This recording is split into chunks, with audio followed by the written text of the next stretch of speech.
നിങ്ങൾ ഇവനെ ഒന്ന് നോക്കിയേ, എവിടുന്നാ വന്നത്, എന്തിനാ വന്നത് ഒന്നും എനിക്കറിയില്ല. എന്തായാലും ഇവനെ അടിച്ചു കളയാനുള്ള മനസ്സൊന്നും ഇനി എനിക്കില്ല. അപ്പോൾ ആദ്യം ഞാൻ കുറേ ഒന്ന് ട്രൈ ചെയ്ത് നോക്കിയതാണേ.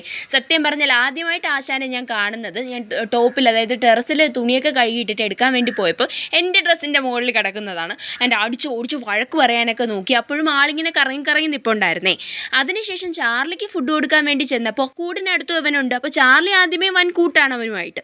എനിക്കാണെങ്കിൽ മൊത്തത്തിൽ ദേഷ്യം വന്നു. അപ്പോൾ ഞാൻ കൈ കിട്ടിയൊരു ചെരുപ്പെടുത്ത ആളെ ഇങ്ങനെ എറിഞ്ഞു. പക്ഷേ ഈ എറി കൊണ്ടിട്ട് കൂടി അവൻ ആ ഫുഡിനടുത്തൊന്നും പോകുന്നില്ല. സത്യം പറഞ്ഞാൽ ആശാന് നല്ല വിശപ്പാണ്. ഇതൊക്കെ ചെയ്തിട്ട് അവൻ കൊരിക്കുകയോ ബഹളം വയ്ക്കുകയോ ഒന്നും ചെയ്തില്ല കേട്ടോ. ഇതുകൂടെ ആയപ്പോൾ എനിക്ക് അങ്ങ് സത്യം പറഞ്ഞ സങ്കടം വന്നേ.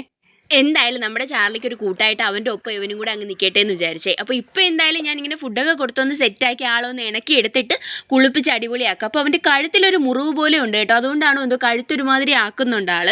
എന്തായാലും നോക്കാം നമുക്ക് അവൻ സെറ്റായി വരുമെന്ന്. അടിപൊളി ലുക്കൊക്കെ ആയിട്ട് നമ്മൾ വീണ്ടും ഒരു അടിപൊളി വീഡിയോ ചെയ്യും.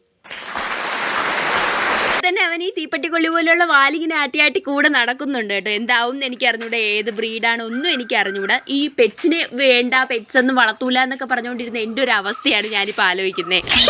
ഇനിയിപ്പോൾ ഞാൻ അവനെ ഇവിടുന്ന് അടിച്ചോടിച്ച് കളഞ്ഞാലോ, അവന് ഫുഡൊന്നും കിട്ടാൻ പോകുന്നില്ല. ഫുഡൊന്നും കിട്ടാതെയല്ലേ ആളിങ്ങനെ ആയത് തന്നെ. അപ്പോൾ എനിക്ക് എന്തോ ഒരു സങ്കടം പോലെ. ഇനിയിപ്പോൾ അവൻ ഈ കൂട്ടത്തിൽ അങ്ങ് നിൽക്കട്ടെ. അപ്പോൾ ചേട്ടൻ്റെ കസിൻസ് വന്നപ്പോൾ ഞാൻ അവരോട് പറഞ്ഞു ഒരു പേര്, അടിപൊളി ഒരു പേര് പറയണം. അവർ വേറെന്തോ വർത്താനത്തില്ല. എങ്ങനെ ഞാൻ കുറേ നേരം വായി തുറന്നിങ്ങനെ ഇരുന്നു കേട്ടോ.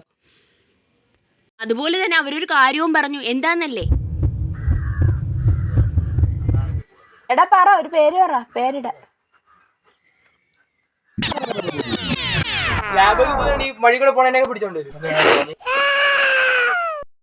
ഇനി ഈ ചാർലിക്കുട്ടൻ വഴിയിൽ നിന്ന് പോകുന്ന എന്തിനാണാവോ ഇനി കൊണ്ടുവരാൻ പോകുന്നത്. എന്തായാലും എനിക്ക് സന്തോഷമായി. അപ്പോൾ അവരെല്ലാവരും കൂടി ഐശ്വര്യമായിട്ട് ചെമ്പൻ എന്നൊരു പേരിട്ട് കേട്ടോ. അപ്പോൾ അമ്മ വീട്ടിലില്ലായിരുന്നു. വൈകുന്നേരം അമ്മ വന്നപ്പോൾ പറയാണ് എനിക്ക് ടോമി എന്ന് വിളിക്കാനാണ് ഇഷ്ടം എന്ന്. അപ്പോൾ ഇതിലേത് പേരാണ് നിങ്ങൾക്ക് ഇഷ്ടപ്പെട്ടത് കമൻറ്റ് ചെയ്യണേ. ഇവനെ വളർത്തണോ വേണ്ടേ? എന്തായാലും ഞാൻ വളർത്താൻ തന്നെ തീരുമാനിച്ചു. അപ്പോൾ ഇഷ്ടപ്പെട്ട പേര് കമൻറ്റ് ചെയ്യണേ. ഇഷ്ടമായ സബ്സ്ക്രൈബ് ചെയ്യണേ.